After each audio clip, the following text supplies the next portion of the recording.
National company law tribunal ఎన్సీఎల్టీలో AP మాజీ CM Jagan ను భారీ ఊరట లభించింది. సరస్వతి పవర్ అండ్ ఇండస్ట్రీలోని షేర్లను బదిలీని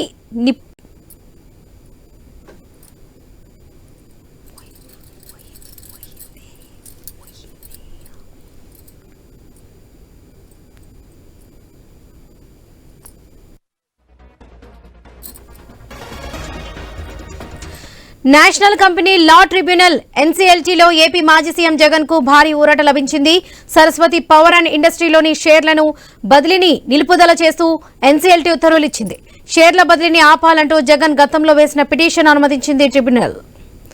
ఇదే విషయానికి సంబంధించి పూర్తి అప్డేట్స్ మా ప్రతినిధి హరీష్ అందిస్తారు. హరీష్, ప్రధానంగా ఎన్సీఎల్టీకి సంబంధించినటువంటి వ్యవహారంలో కొంతకాలంగా జగన్ వేసినటువంటి పిటిషన్ కి సంబంధించినటువంటి అంశం పైన కొంతవరకు ఉత్కంఠమైనటువంటి పరిస్థితులు నెలకొన్నాయి. అయితే ఈ నేపథ్యంలో ఎన్సీఎల్టీ ఇచ్చినటువంటి తీర్పుకు సంబంధించినటువంటి వ్యవహారంలో మాజీ ముఖ్యమంత్రి వైసీపీ అధినేత జగన్ కు ఊరట లభించిందని చెప్పుకోవచ్చు. ఎందుకంటే సరస్వతి పవర్ షేర్లకు సంబంధించినటువంటి బదిలీలను నిలుపుదల చేయాలని చెప్పి గతంలో జగన్ పిటిషన్ వేశారు. ఆయనకు అనుకూలంగా ఈ తీర్పు వచ్చినటువంటి సిచ్యువేషన్ ఉంది. జగన్ పిటిషన్ కి సంబంధించినంత వరకు కూడా ఎన్సీఎల్టీ ఇచ్చినటువంటి తీర్పు ప్రెసిడెంట్ ఆయనకి కొంతవరకు కొరత ఉంటుందనేటువంటి ఒక అభిప్రాయం న్యాయ వర్గాల నుంచి వస్తుంది. ఇందుకు సంబంధించి జగన్ వేసినటువంటి పిటిషన్ ఇప్పటికే ప్రతివాదులను కూడా పిటిషన్ వేయాలని చెప్పి న్యాయస్థానం సూచించింది. అయితే ఈ నేపథ్యంలోనే జగన్ పిటిషన్ కి సంబంధించి అనుమతించినటువంటి నేపథ్యం ఎన్సీఎల్టీకి సంబంధించినటువంటి తీర్పు షేర్ల బదిలీలకు సంబంధించినటువంటి వ్యవహారంలో జగన్ పిటిషన్ వేయటం, అదే ఎన్సీఎల్టీలో ఉన్నటువంటి సిచ్యువేషన్ కి సంబంధించినటువంటి వ్యవహారంలో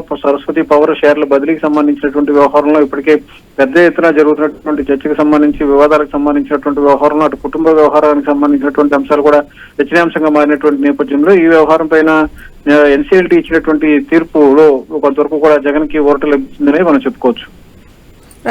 రైట్ హరీష్, థ్యాంక్ యూ.